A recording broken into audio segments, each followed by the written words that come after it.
அனைவருக்கும் வணக்கம். Government jobs mentor YouTube சேனலை இப்போ தான் ஃபஸ்ட் டைம் பார்க்குறீங்கன்னா நம்ம சேனலை சப்ஸ்கிரைப் பண்ணிட்டு பாருங்கள். தொடர்ந்து கவர்மெண்ட் ஜாப்ஸ் அப்டேட் இந்த சேனலை கொடுத்துட்டு வந்துட்டுருக்கோம். ஐஐஎம் திருச்சிராப்பள்ளி அப்படின்னு சொல்லக்கூடிய இந்தியன் இன்ஸ்டியூட் ஆஃப் மேனேஜ்மெண்ட் திருச்சியில் இருக்க இந்த நிறுவனத்தில் நான் டீச்சிங்க்கான ஒரு நோட்டிஃபிகேஷன் லேட்டஸ்ட்டாக ரிலீஸ் பண்ணியிருக்காங்க. இந்த ஐஐஎம் திருச்சியில் இது ஒரு நிரந்தரமான வேலை அப்படிங்கிற மாதிரி அப்டேட் ஒன்று கொடுத்துருக்காங்க. அதை பற்றின விவரங்கள் பார்க்கலாம். மொத்தம் 14 காலி பணியிடங்களுக்கு assistant administrative officer, administrative assistant, junior assistant, junior accountant, junior technical assistant இந்த மாதிரியான பதவிகளுக்கு வேலைவாய்ப்பு அறிவிப்பு வெளியிட்டிருக்காங்க. இது ஒரு நிரந்தரமான அரசு வேலை அப்படிங்கிற மாதிரி மென்ஷன் பண்ணியிருக்காங்க. அந்த தகவலை பார்க்கலாம். இதற்கான அப்டேட் ஐஐஎம் திருச்சியோடைய அஃபிஷியல் வெப்சைட்டில் அவங்க அப்டேட் பண்ணியிருக்காங்க. அதில் தான் இப்போ நம்ம பார்க்குறோம். இப்போ நான் அதுக்கான நோட்டிஃபிகேஷனை பார்க்கலாம், எல்லா தகவலையும் பார்க்கலாம். ஸ்கிப் பண்ணாமல் பாருங்கள், அப்போ தான் உங்களுக்கு இந்த தகவல் புரியும். ரெக்ரூட்மெண்ட் நோட்டிஃபிகேஷன் ஃபார் நான் டீச்சிங் பொசிஷன் அப்படின்னு சொல்லிட்டு கொடுத்துருக்காங்க. ஒவ்வொரு பதவியாக பார்க்கலாம். ஃபஸ்ட்டு அசிஸ்டன்ட் அட்மினிஸ்ட்ரேட்டிவ் ஆஃபீஸருக்கு ஒரு காலி பணியிடங்களுக்கு ஒதுக்கியிருக்காங்க. அது யூஆர் கேட்டகரிக்கு ஒதுக்கியிருக்காங்க. அடுத்து அட்மினிஸ்ட்ரேட்டிவ் அசிஸ்டன்ட் 2 காலி பணியிடங்களுக்கு ஒதுக்கியிருக்காங்க. அதுவும் யூஆருக்கு தான் ஒதுக்கியிருக்காங்க. மூன்றாவதாக பார்க்க போகிறது ஜூனியர் அசிஸ்டன்ட் 8 காலி பணியிடங்களுக்கு ஒதுக்கியிருக்காங்க. அந்த 8ம் யூஆருக்கு 5 காலி பணியிடங்களும், ஓபிசிக்கு 2 காலி பணியிடங்களும், எஸ்டிக்கு 1 காலி பணியிடங்களும் ஒதுக்கியிருக்காங்க. ஜூனியர் அசிஸ்டண்ட் ஹிந்தி அதுக்கு 1 காலி பணியிடங்கள் ஒதுக்கியிருக்காங்க. அது யூஆர் கேட்டகரிக்கு. அடுத்து பார்த்தீங்க அப்படின்னா ஜூனியர் அக்கௌண்டன்ட் அது 1 காலி பணியிடங்களுக்கு இடபிள்யூஎஸ் கேட்டகரிக்கு ஒதுக்கியிருக்காங்க. நம்ம கடைசியாக பார்க்க போகிறது ஜூனியர் டெக்னிக்கல் அசிஸ்டண்ட் ஐடிக்கு 1 காலி பணியிடங்களுக்கு 1 யூஆர் கேட்டகரிக்கு ஒதுக்கியிருக்காங்க. இந்த 6 பணிகளுக்கும் மொத்தம் 14 காலி பணியிடங்களாக ஒதுக்கியிருக்காங்க. இந்த கேட்டகரியில் உள்ளவங்க மட்டும்தாங்க அப்ளை பண்ண முடியும். அதை நீங்கள் செக் பண்ணிவிட்டு அதுக்கு பிறகு அப்ளை பண்ணுங்கள். டேட்டு தெரிஞ்சுக்கலாம். அப்ளை பண்ணுறதுக்கான ஸ்டார்டிங் டேட் 22/9/2025. 19/9லேயே இந்த அப்டேட் கொடுத்துட்டாங்க. நீங்கள் 22/9/2025 தான் அப்ளை பண்ண முடியும். அப்ளை பண்ணுறதுக்கான கடைசி தேதி 21/10/2025. அக்டோபர் மாதம் 21ஆம் தேதிக்குள்ளே நீங்கள் இந்த போஸ்ட்டுக்கு அப்ளை பண்ணிக்கணும். அடுத்து இதற்கான விண்ணப்ப கட்டணம் பார்க்கலாம். யூஆர் கேண்டிடேட்ஸ், இடபிள்யூஎஸ் மற்றும் ஓபிசி இவங்களுக்கெல்லாம் 500 ரூபா அப்ளிகேஷன் ஃபீஸ் கொடுக்கணும்.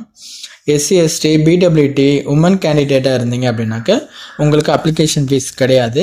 அவங்க மட்டும் 500 ரூபா, மற்றவங்க மட்டும் 500 ரூபா கொடுக்கணும். அதை நீங்கள் உள்வாங்கிக்கோங்க. அடுத்து நம்ம ஒவ்வொரு பதவிக்குமான வயது வரம்பு மற்றும் கல்வி தகுதி பார்க்கலாம். இது ரெகுலர் பேசிஸ்ங்கிறதுனால கண்டிப்பாக இதுக்கு முயற்சி பண்ணுங்கள். ஒவ்வொரு பதவிக்குமான மற்ற விவரங்களை பார்க்கலாம். ஃபஸ்ட்டு அசிஸ்டன்ட் அட்மினிஸ்ட்ரேட்டிவ் ஆஃபீஸருக்கு வயது வரம்பு பார்த்தீங்கன்னா அதிகபட்சம் 40 வயதுக்குள்ளே இருக்கணும். அதற்கான கல்வி தகுதி நீங்கள் ஏதாவது ஒரு டிகிரி முடிச்சுட்டு கூடுதலாக 8 வருட அனுபவம் இருக்கணும் அப்படிங்கிற மாதிரி சொல்லியிருக்காங்க. அனுபவம் எந்த கேட்டகரியில் இருக்கணும், எந்த ஃபீல்டில் இருக்கணும் அப்படிங்கிறது இவங்க மென்ஷன் பண்ணியிருக்காங்க நோட்டிஃபிகேஷனில். அதை நீங்கள் கல்வி தகுதிக்கு கீழே பார்த்தீங்க அப்படின்னா அதை நீங்கள் பார்த்துட்டு அதுக்கு பிறகு நீங்கள் அப்ளை பண்ணுங்கள். அடுத்து நம்ம பார்க்க போகிறது அட்மினிஸ்ட்ரேட்டிவ் அசிஸ்டன்ட்லேயே லெவல் ஃபஸ்ட்டு 8 பார்த்தோம். லெவல் 7க்கான பதவி அதுக்கும் நீங்கள் 40 வயதுக்குள்ளே இருக்கணும். அதற்கான கல்வி தகுதியும் நீங்கள் ஒரு டிகிரி முடிச்சுட்டு 7 வருட அனுபவம் இருக்கணும் அப்படிங்கிற மாதிரி சொல்லியிருக்காங்க. இந்த 7 வருட அனுபவம் எந்தெந்த ஃபீல்டில் இருக்கணுங்கிறத நீங்கள் செக் பண்ணிவிட்டு அதுக்கு பிறகு அப்ளை பண்ணுங்கள். அடுத்து நம்ம பார்க்க போகிறது ஜூனியர் அசிஸ்டண்ட் லெவல் 4ல் உங்களுக்கான அதிகபட்ச வயது வரம்பு 32 வயதுக்குள்ளே இருக்கணும். அதற்கும் ஏதாவது ஒரு டிகிரி முடிச்சுட்டு 4 வருட அனுபவம் இருக்கணும்னு சொல்லியிருக்காங்க. அனுபவம் எல்லாமே அவங்க ஒரு ப்ரீஃபாக கொடுத்துருக்காங்க, எந்த ஃபீல்டில் இருக்கணும்னு சொல்லிட்டு. அதை நீங்கள் செக் பண்ணிவிட்டு அதுக்கு பிறகு அப்ளை பண்ணுங்கள். அடுத்து நான்காவதாக பார்க்க போகிறது ஜூனியர் அசிஸ்டன்ட் ஹிந்திக்கு அதற்கான வயது வரம்பு 32 வயதுக்குள்ளே இருக்கணும். கல்வி தகுதி பார்த்தோம் அப்படின்னா பேச்சுலர் டிகிரி இன் ஹிந்தியை முடிச்சுட்டு இங்கிலீஷை ஒரு சப்ஜெக்டாக வச்சு படிச்சிருக்கீங்கன்னா அப்ளை பண்ணிக்கலாம். அல்லது பேச்சுலர் டிகிரி இங்கிலீஷில் முடிச்சுட்டு ஹிந்தி ஒரு சப்ஜெக்டாக வச்சு முடிச்சிருக்கீங்க அப்படின்னா நீங்கள் அப்ளை பண்ணிக்கலாம். இல்லை ஏதாவது ஒரு பேச்சுலர் டிகிரி முடிச்சுட்டு அந்த any subject other then Hindi R English with Hindi and English அப்படின்னு சொல்லியிருக்காங்க. நீங்கள் ஏதாவது ஒரு பேச்சுலர் டிகிரி முடிச்சிருந்தாலும் அதாவது இந்த இதில் பார்த்தீங்கன்னா ஹிந்தி அண்ட் இங்கிலீஷை கம்பல்சரியாக ஒரு சப்ஜெக்டாக நீங்கள் படிச்சிருக்கீங்கன்னா அப்ளை பண்ணிக்கலாம் அப்படின்னு சொல்லியிருக்காங்க. அடுத்து அது மட்டும் இல்லாமல் should have Hindi typing and translation from English to Hindi and Hindi to English அப்படின்னு சொல்லியிருக்காங்க. அதாவது ஹிந்திக்கும் இங்கிலீஷ்க்கும் நீங்கள் டிரான்ஸ்லேஷனில் உங்களுக்கு தெளிவாக இருக்கணும். Hindi to English, English to Hindi தெரியணுங்கிற மாதிரி சொல்லியிருக்காங்க. அதுலேயும் 4 வருட அனுபவம் இருக்கணும். எந்த ஃபீல்டில் எந்த கேட்டகரியில் இருக்கணுங்கிறத நீங்கள் நோட்டிஃபிகேஷன் பார்த்து தெரிஞ்சுக்கோங்க. அடுத்து நம்ம பார்க்க போகிற பதவி ஜூனியர் அக்கௌண்டன்ட். அதற்கு அதிகபட்ச வயது வரம்பு 32 வயதுக்குள்ளே இருக்கணும்.